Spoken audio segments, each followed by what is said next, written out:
ಇಲ್ಲೊಬ್ಬಳು ಮಗಳು ತನ್ನನ್ನು ಹೆತ್ತಂತಹ ತಾಯಿಯ ಪಾಲಿಗೆ ಯಮನಾಗಿದ್ದಾಳೆ. ಬಾಯ್ ಫ್ರೆಂಡ್ ಜೊತೆ ಸೇರಿಕೊಂಡು ಮಗಳೇ ಹೆತ್ತ ತಾಯಿಯನ್ನು ಕೊಲೆ ಮಾಡಿದ್ದಾಳೆ.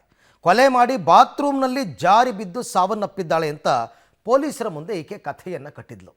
ಆಮೇಲೆ ಏನಾಯಿತು, ಹೆಂಗೆ ಗೊತ್ತಾಯಿತು ನೋಡಿ. ಅನೈತಿಕ ಸಂಬಂಧ ವೇಳೆ ರೆಡ್ ಹ್ಯಾಂಡ್ ಆಗಿ ಸಿಕ್ಕಿಬಿದ್ದ ಮಗಳು ಬಾಯ್ ಫ್ರೆಂಡ್ ಜೊತೆ ಸೇರಿ ತಾಯಿಯ ಕತ್ತು ಹಿಸುಕಿ ಕೊಲೆ.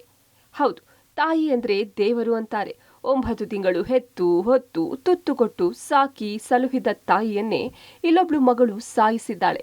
ಈ ಘಟನೆ ನಡೆದಿರೋದು ಬೆಂಗಳೂರಿನ ಬೊಮ್ಮನಹಳ್ಳಿಯ ಹೊಂಗಸಂದ್ರದಲ್ಲಿ. ಜಯಲಕ್ಷ್ಮಿಯನ್ನು ಈ ಮಹಿಳೆಯೇ ಮಗಳಿಂದ ಕೊಲೆಯಾದ ತಾಯಿ. ಅಂದ್ಹಾಗೆ ಮೃತ ಜಯಲಕ್ಷ್ಮಿಗೆ ಪವಿತ್ರ ಎಂಬ ಮಗಳಿದ್ದಾಳೆ.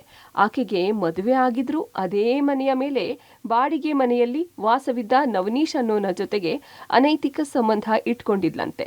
ಈ ವಿಚಾರ ಅದೇಗೋ ತಾಯಿ ಜಯಲಕ್ಷ್ಮಿಗೆ ಗೊತ್ತಾಗಿತ್ತು. ಇದೇ ವಿಚಾರಕ್ಕೆ ಸಾಕಷ್ಟು ಬಾರಿ ಬುದ್ಧಿ ಹೇಳಿದ್ರಂತೆ ತಾಯಿ ಜಯಲಕ್ಷ್ಮಿ. ಇಷ್ಟೆಲ್ಲ ಬುದ್ಧಿ ಹೇಳಿದ ಮೇಲೂ ಕಳೆದ 2 ದಿನಗಳ ಹಿಂದೆ ಪುತ್ರಿ ತನ್ನ ಸ್ನೇಹಿತ ನವನೀಶ್ನನ್ನ ಮನೆಗೆ ಕರೆಸಿಕೊಂಡಿದ್ಲು. ಇದೇ ವೇಳೆ ಮನೆಗೆ ಬಂದ ತಾಯಿ ಜಯಲಕ್ಷ್ಮಿ ಕೈಗೆ ಸಿಕ್ಕಿಬಿದ್ದಿದ್ದಾಳೆ. ಆಗ ತಾಯಿ ಮಗಳ ನಡುವೆ ಗಲಾಟೆ ಆಗಿ ಮಗಳು ಪವಿತ್ರ ಆತನ ಬಾಯ್ ಫ್ರೆಂಡ್ ಜೊತೆಗೆ ಸೇರ್ಕೊಂಡು ತಾಯಿ ಜಯಲಕ್ಷ್ಮಿಯನ್ನ ಕತ್ತು ಹಿಸುಕಿ ಕೊಲೆ ಮಾಡಿದ್ದಾರೆ. ತಾಯಿಯನ್ನ ಕತ್ತು ಹಿಸುಕಿ ಕೊಲೆ ಮಾಡಿದ್ಲು. ಬಾತ್ರೂಮ್ನಲ್ಲಿ ಜಾರಿ ಬಿದ್ದು ಸಾವನ್ನಪ್ಪಿದ್ಲು ಅಂತ ಕಥೆ ಕಟ್ಟಿದ್ಲು. ಸ್ನೇಹಿತನ ಜೊತೆಗೆ ಸೇರಿ ಕೊಲೆ ಮಾಡಿದ ಮಗಳು ಪವಿತ್ರ ಏನ್ ಮಾಡೋದು ಅಂತ ಟೆನ್ಷನ್ ಆಗಿದ್ಲು. ಈ ವೇಳೆ ಸ್ನೇಹಿತ ನವನೀಶ್ ಮಾತಿನಂತೆ ಬಾತ್ರೂಮ್ನಲ್ಲಿ ಕಾಲು ಜಾರಿ ಬಿದ್ದುಬಿಟ್ಲು. ನಾವು ನೋಡೋ ಹೊತ್ತಿಗೆ ಸಾವನ್ನಪ್ಪಿದ್ಲು ಅಂತ ಗುಳೋ ಅಂತ ಕಣ್ಣೀರನ್ನ ಹಾಕಿದ್ಲು.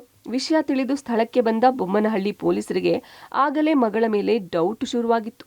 ಮೃತದೇಹವನ್ನ ಮರಣೋತ್ತರ ಪರೀಕ್ಷೆಗೆ ಕಳುಹಿಸಿ ರಿಪೋರ್ಟ್ಗಾಗಿ ಕಾದಿದ್ರು. ರಿಪೋರ್ಟ್ನಲ್ಲಿ ಜಯಲಕ್ಷ್ಮಿ ಜಾರಿ ಬಿದ್ದು ಸಾವನ್ನಪ್ಪಿಲ್ಲ, ಬದಲಾಗಿ ಉಸಿರುಗಟ್ಟಿಸಿ ಸಾವನ್ನಪ್ಪಿದ್ದಾಳೆ ಅಂತ ರಿಪೋರ್ಟ್ ಬಂತು. ತಕ್ಷಣ ಅಲರ್ಟ್ ಆದ ಪೊಲೀಸರು ಪವಿತ್ರ ಮತ್ತು ಆತನ ಗೆಳೆಯನನ್ನ ವಶಕ್ಕೆ ಪಡೆದು ಪೊಲೀಸ್ ಭಾಷೆಯಲ್ಲಿ ವಿಚಾರಿಸಿದ್ದೇ ತಡ ಸತ್ಯ ಬಾಯ್ಬಿಟ್ಲು. ಬೊಮ್ಮನಹಳ್ಳಿ ಪೊಲೀಸ್ ಠಾಣೆಯಲ್ಲಿ ನಾವು ಇವತ್ತು ಒಂದು ಮಹಿಳೆ ಕೊಲೆ ಪ್ರಕರಣವನ್ನು ದಾಖಲಿಸ್ಕೊಂಡಿದ್ದೀವಿ. ಡಿಸೀಸ್ ಲೇಡಿ ಹೆಸರು ಜಯಲಕ್ಷ್ಮಿ, 46 ಇಯರ್ಸ್. ಇದೇ ಕೇಸ್ ಸಂಬಂಧ ಇಬ್ಬರಿಗೆ ಡಿಟೈನ್ ಮಾಡಿದ್ದೀವಿ, ಒಂದು ಲೇಡೀಸ್ ಮತ್ತು ಒಂದು ಜೆಂಟ್ಸ್ನ. ಮತ್ತು ತನಿಖೆ ಮುಂದುವರಿಸ್ತಾ ಇದ್ದೀವಿ. ಕಾಸ್ ಆಫ್ ಡೆತ್ ಏನು, ವಾಟ್ ವಾಸ್ ದ ಮೋಟಿವ್ ಅಂದ್ಕೊಂಡು ಫೈಂಡ್ ಔಟ್ ಮಾಡೋದಕ್ಕೆ. ಫಸ್ಟ್ UDR ರಿಜಿಸ್ಟರ್ ಆಗಿತ್ತು. ಅಲ್ಲಿ ಶಂಕೆ ಇತ್ತು, ಬೇರೆ ಥರ ಏನೋ ನಡೆದಿದೆ ಅಂದ್ಕೊಂಡು. ಆಮೇಲೆ ಪೋಸ್ಟ್ಮಾರ್ಟಮ್ ರಿಪೋರ್ಟಿಂದ ಇವತ್ತು ಗೊತ್ತಾಯಿತು it was a murder case ಅಂದ್ಕೊಂಡು. ಅದಕ್ಕೆ ಈ ಥರ ನಮ್ಮ ತಾಯಿಗೆ ಹುಷಾರಿರಲಿಲ್ಲ, ಅವರು ಎದ್ದೇಳಲಿಲ್ಲ ಅಂತ ಇನಿಷಿಯಲಿ ಹೇಳಿದ್ದಾರೆ ಅವರು. ಸದ್ಯ ಬೊಮ್ಮನಹಳ್ಳಿ ಪೊಲೀಸ್ ಠಾಣೆಯಲ್ಲಿ ಪ್ರಕರಣ ದಾಖಲಾಗಿದ್ದು ತನಿಖೆ ಮುಂದುವರೆಸಿದ್ದಾರೆ. ಆದರೆ ಪ್ರತ್ಯಕ್ಷ ದೈವ ಅಂತ ಕರೆಯೋ ತಾಯಿಯನ್ನೇ ಕತ್ತು ಹಿಸುಕಿ ಕೊಲೆ ಮಾಡಿದ ಈ ನಿರ್ದಯಿ ಪಾಪಿ ಮಗಳ ಕೃತ್ಯಕ್ಕೆ ಕ್ಷಮೆನೇ ಇಲ್ಲ ಅಂದ್ರೆ ತಪ್ಪಾಗಲ್ಲ. Umesh, crime bureau, public TV.